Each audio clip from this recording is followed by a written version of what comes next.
Hello everyone, this is C S Manisha Sharma. I welcome you all to my channel professional knowledge hub.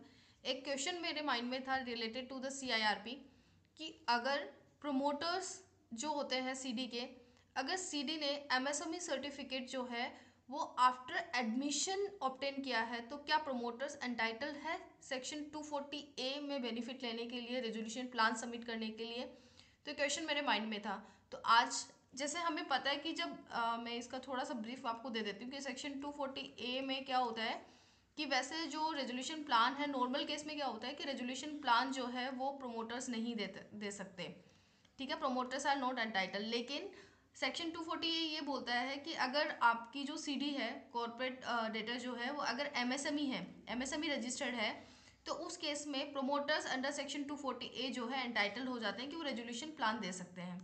लेकिन अब अभी हमारे पास जो question है वो ये है कि क्या जब सीडी ने MSME सर्टिफिकेट जो है, MSME का जो रजिस्ट्रेशन है वो ऑब्टेन किया है after admission of CIRP admit होने के बाद उन्होंने MSME का रजिस्ट्रेशन करवाया है, तो क्या प्रोमोटर्स एंटाइटल्ड है सेक्शन 240A में के अंदर एंटाइटल्ड है रेजोल्यूशन प्लान देने के लिए। तो इस क्वेश्चन का आंसर मैंने आज एक सुप्रीम कोर्ट का रिसेंट जजमेंट पढ़ा जिसमें हमें क्लैरिटी मिल गया कि क्या वो दे सकते हैं या नहीं दे सकते। तो चलिए मैं आपको उसको दिखाती हूँ जजमेंट को। ये जजमेंट है in the matter of Hari Babu, civil appeal number 442 of 2023। CD was registered as a micro, small and medium enterprise entity post initiation of CIRP. ठीक है। RP filed an application before AA seeking the approval of resolution plan submitted by the promoter of MSME duly approved by the COC. MSME registered था CD, लेकिन after CIRP initiation के बाद admission registration हुआ। COC ने plan approve कर दिया, RP ने application move कर दी AA को, NCLT को अप्रूव रेजोल्यूशन प्लान जो COC ने किया था उसके regarding. AA rejected the resolution plan holding that MSME certificate was obtain post commencement of CIRP।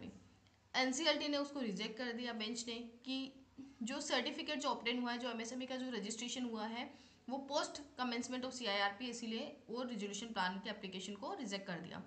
Promoters of the CD were not entitled to avail section 240A of the code. इस ground पे NCLT ने उसको reject कर दिया। NCLAT while upholding the AA's order held that in case where the MSME certificate was obtained after the commencement of CIRP, such unauthorized application cannot be considered tied over the ineligibility to submit the resolution plan by the promoters of the CD. NCLAT ने भी same चीज।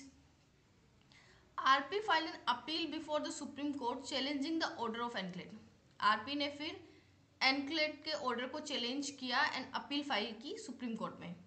तो Supreme Court का verdict क्या था? Supreme Court while allowing the appeal observe that even if the MSME registration was obtained during CIRP, ठीक है, the promoter of such CD would be eligible to submit a resolution plan as a RA in term of section 240A of the code if it had secured MSME certificate as on the date of submission of resolution plan.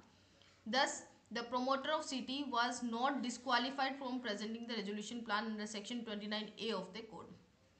तो simply supreme court ये बोलता है कि अगर इस judgement में कि अगर आपका जो कॉर्पोरेट डेटा है वो अगर MSME में रजिस्टर्ड होता है आफ्टर CIRP, लेकिन as on the date of resolution plan अगर वो MSME रजिस्टर्ड सर्टिफिकेट है उसके पास, तो वो अनटाइटल्ड है रेजोल्यूशन प्लान देने के लिए एंड वो डिस्क्वालीफाइड नहीं है।